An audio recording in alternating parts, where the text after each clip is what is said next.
समरची तब्येत अचानक बिघडून तो हॉस्पिटलमध्ये भरती झाला होता। डॉक्टरांनी तपासणी केली आणि त्यांना कळलं की समरचा ब्लड प्रेशर खूपच वाढलेला होता। पण स्वानंदी त्याच्या शेजारी राहिली, त्याची काळजी घेतली, त्यामुळे हळूहळू समरचा बीपी नॉर्मल झाला। डॉक्टरांनी पाहिलं की आता तो स्थिर झालाय, म्हणून त्याला घरी जाण्याची परवानगी दिली। समर घरी परतला आणि स्वानंदीने ठरवलं की आता त्याच्या आरोग्याची जबाबदारी ती घेणार आहे। घरी आल्यावर स्वानंदीने सगळ्या घरच्यांना एकत्र बोलावलं आणि समर समोरच स्पष्टपणे सांगितलं की आजपासून तुमची सगळी औषधं पूर्णपणे बंद। डॉक्टरांनी जे सांगितलंय तेच आपल्याला करायचंय आणि मी जो रुटीन तुमच्यासाठी ठरवतेय तो तुम्हाला फॉलो करावाच लागेल। समरने तिच्याकडे बघितलं आणि शांतपणे म्हणाला, ठीक आहे स्वानंदी, मी तुझं ऐकायला तयार आहे, तू जे सांगशील ते मी करेन। स्वानंदीला त्याचा हा प्रतिसाद ऐकून बरं वाटलं। तिने पुढे सांगितलं की रोज सकाळी उठल्यावर तुम्हाला प्राणायाम करावा लागेल, योगा करावा लागेल, व्यायाम करावा लागेल। मी तुम्हाला प्रत्येक गोष्ट शिकवते, बघू तुमचं जीवन किती हेल्दी होतं, तुमचं शरीर किती बदलतं।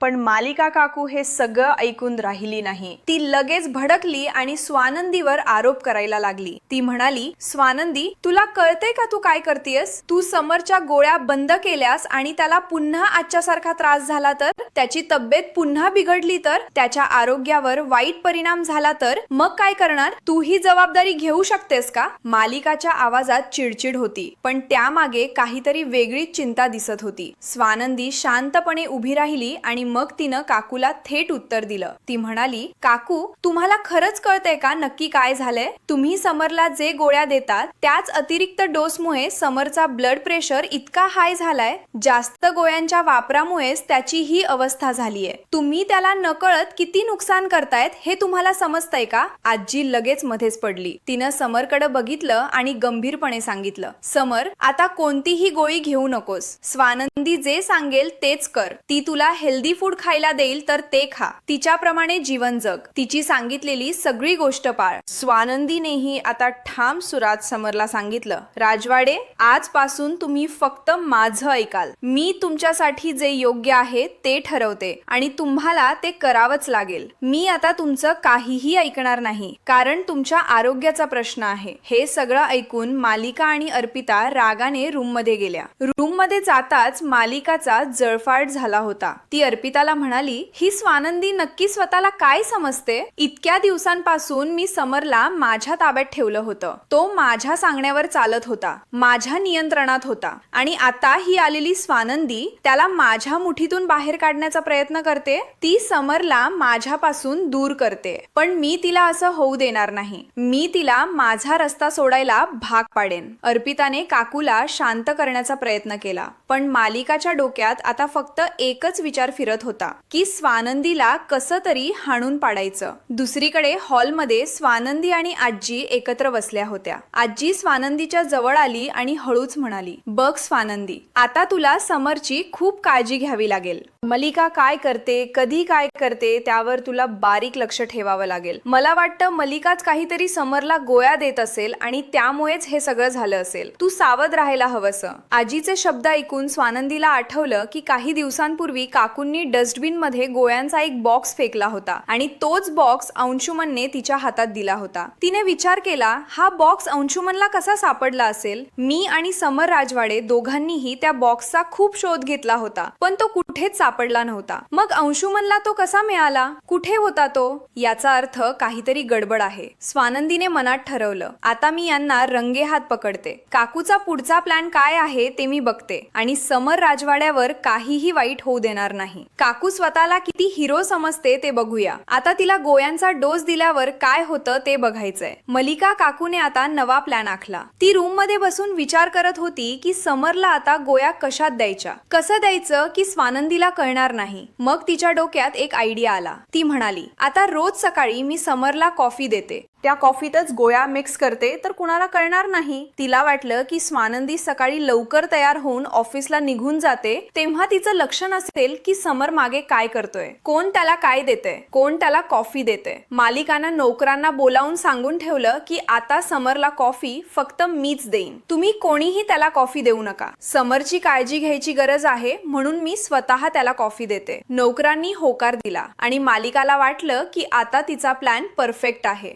स्वानंदीला काहीच कळणार नाही आणि ती पुन्हा समरला गोळ्या देऊ शकेल. तिला वाटलं होतं की स्वानंदी ऑफिसला गेली की आता सुरक्षित आहे आणि कोणाला काही कळणार नाही. समरला पुन्हा त्या गोळ्यांचा डोस मिळू लागला होता आणि हळूहळू त्याची तब्येत पुन्हा बिघडायला सुरुवात झाली होती. पण काकूला हे माहित नव्हतं की स्वानंदी खूप तीक्ष्ण बुद्धीची आहे आणि तिच्या डोळ्यांआड हे सगळं राहणार नाही. एके दिवशी स्वानंदी किचन मध्ये काम करत होती. तिला काहीतरी कचरा डस्टबिन मध्ये फेकायचा होता.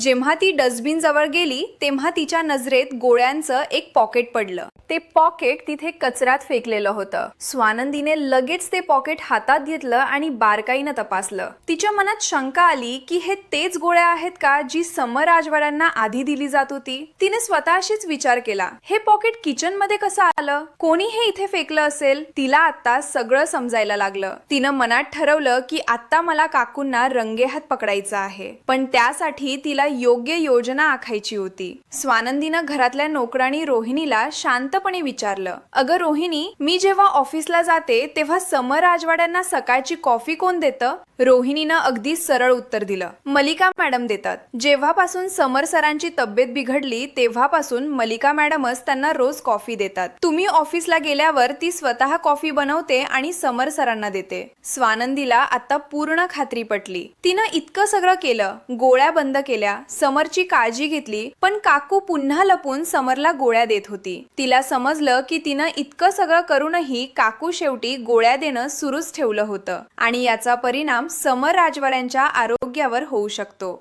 तिने ठरवलं की आता मला काकूंना डायरेक्ट पकडायचं आहे आणि त्यांना विचारायचं आहे की नक्की तुमचा हेतू काय आहे. दुसऱ्या दिवशी सकाळी स्वानंदीनं एक चाणाक्ष योजना आखली. तिनं नेहमीप्रमाणे ऑफिसला जाण्याची तयारी केली. तिनं आपली बॅग घेतली, तयार झाली आणि काकूला दाखवून दिलं की ती ऑफिसला निघाली आहे, पण प्रत्यक्षात ती घरातच लपून राहिली. तिनं घराबाहेर जाण्याचं नाटक केलं, पण परत आत आली आणि एका कोपऱ्यात लपून बसली. काकूला वाटलं की स्वानंदी ऑफिसला गेली म्हणून आता सुरक्षित आहे आणि कोणी तिला पाहणार नाही. मलिका आत्मविश्वासानं किचन मध्ये आली. तिनं कॉफी तयार करायला सुरुवात केली. तिनं रोहिणीला बाजूला पाठवलं आणि म्हटलं, तू जा, मी स्वतः समर सरांसाठी कॉफी बनवते. रोहिणी निघून गेली. आता मलिका एकटी होती. तिनं हातातलं गोळ्यांचं पॉकेट काढलं आणि कॉफी मध्ये गोळी टाकायला निघाली. तिनं गोळी हातात घेतली आणि कॉफीच्या कप मध्ये टाकायला निघाली तेवढ्यात स्वानंदी धडकन तिथं आली. स्वानंदीनं थेट काकूला पकडलं आणि कडक आवाजात विचारलं, काय काकू, कुणासाठी कॉफी करतायत आणि त्यात काय मिक्स केलंय तुम्ही? मलिका घाबरली. तिच्या हातातली गोळी जवळजवळ कप मध्ये पडणार होती, पण ती अचानक थांबली. तिने सावरून घेण्याचा प्रयत्न केला आणि म्हणाली, काय बोलतेस तू? असे आरोप का करतेस माझ्यावर? मी फक्त समरसाठी कॉफी बनवत होते. स्वानंदी शांतपणे पण ठामपणे म्हणाली, मी बघते तेव्हा तू माझ्यावर आरोपच करत असतेस. नक्की तुझा प्लॅन काय आहे ते मला कळायला हवं. तिने डस्टबिन मधून काढलेलं गोळ्यांचं पॉकेट काकू समोर धरलं आणि म्हणाली, तुम्ही रोज मी ऑफिसला गेल्यावर समर राजवाड्यांच्या कॉफी मध्ये हे गोळे का मिक्स करतात? नक्की तुमचा हेतू काय आहे? तुम्हाला माहित आहे का की या गोळ्यांमुळे त्यांची तब्येत बिघडते? तुम्ही हे का करतायत? मलिकाची बोलती पूर्णपणे बंद झाली. तिला काहीच सुचेना. तिच्या हातातली गोळी खाली पडली. ती काहीच बोलू शकली नाही. तिथेच समर राजवाडे कॉफी. उद्यापासून मी तुला कॉफी नाही देणार, जर स्वानंदीला नको वाटत असेल तर. स्वानंदीने ठाम आवाजात सांगितलं. हो, नको. समरला मात्र अजूनही काही कळत नव्हतं. तो गोंधळून गेला होता. त्याने स्वानंदीकडे बघत विचारलं, स्वानंदी मॅडम, तुम्ही नक्की काय बोलताय? मलिकाने पुन्हा एकदा स्वतःला सावरण्याचा प्रयत्न केला. तिने हात जोडून स्वानंदीची माफी मागितली. ती म्हणाली, बघ स्वानंदी, मी हे सगळं समरच्या काळजीपोटी करत होते. त्याच्या आरोग्याची चिंता होती म्हणून मी त्याला औषधं देत होते. पण तुला नको वाटत असेल तर मी आता पुढं असं काही करणार नाही. स्वानंदीने काकूकडे तीव्र नजरेने पाहिलं, पण तिने तिथेच थांबवायचं ठरवलं. तिला माहित होतं की आता पुढे काकू काही करणार नाही, कारण तिला रंगेहात पकडलं गेलं होतं. समर समोर तिचं खरं चेहरा उघडकीस आलं होतं. स्वानंदीने समरला स्पष्टपणे सांगितलं की आता पुढे कोणत्याही गोळ्या घेऊ नकोत. तिने समजावून सांगितलं की कॉफी मध्ये जे गोळे मिसळले जात होते त्यांचाच त्याच्या तब्येतीवर वाईट परिणाम होत होता. समरला हे ऐकून धक्का बसला, पण स्वानंदीवर त्याचा पूर्ण विश्वास होता म्हणून त्याने तिचं ऐकायचं ठरवलं. त्यानंतर स्वानंदीने समरच्या आरोग्याकडे पूर्ण लक्ष देण्याचं ठरवलं. तिने समरसाठी एक नवीन दिनचर्या तयार केली. रोज सकाळी लवकर उठणं, प्राणायाम करणं, व्यायाम करणं आणि योग्य आहार घेणं हे सगळं त्यात समाविष्ट होतं. स्वानंदी रोज समरला बाहेर मोकळ्या हवेत घेऊन जायची. ती त्याला योग्य पद्धतीने प्राणायाम शिकवायची, श्वासोच्छवासाचे व्यायाम दाखवायची आणि त्याच्या तब्येतीची बारकाईनं काळजी घ्यायची. सुरुवातीला समर थोडा अस्वस्थ होता. त्याला ही नवीन दिनचर्या थोडी कठीण वाटत होती, पण स्वानंदी त्याला सतत प्रोत्साहन देत होती, त्याच्या बरोबर राहून त्याला मदत करत होती. हळूहळू समरला या नवीन दिनचर्येची सवय झाली. दररोज सकाळी उठून स्वानंदी बरोबर व्यायाम करणं, प्राणायाम करणं, ताजी हवा घेणं यामुळे त्याच्या तब्येतीत खरोखरच लक्षणीय फरक पडू लागला. त्याचं शरीर हलकं वाटू लागलं, डोकं स्वच्छ वाटू लागलं आणि त्याला नवीन ऊर्जा मिळू लागली. या सगळ्या प्रक्रियेत समर आणि स्वानंदी एकमेकांच्या खूप जवळ आले. रोज सकाळी एकत्र वेळ घालवणं, एकमेकांशी बोलणं, हसणं, एकमेकांच्या भावना समजून घेणं यामुळे त्यांच्यात एक खास बॉन्ड तयार होऊ लागली. समर आता स्वानंदीच्या प्रत्येक गोष्टीकडे लक्ष देऊ लागला होता. ती काय बोलते, कशी वागते, कसं हसते, कसं त्याची काळजी घेते हे सगळं त्याला आवडू लागलं होतं. त्याला स्वानंदीची एकही गोष्ट आता अपटायची नव्हती. ती जे सांगायची ते तो मनापासून ऐकायचा आणि पाळायचा.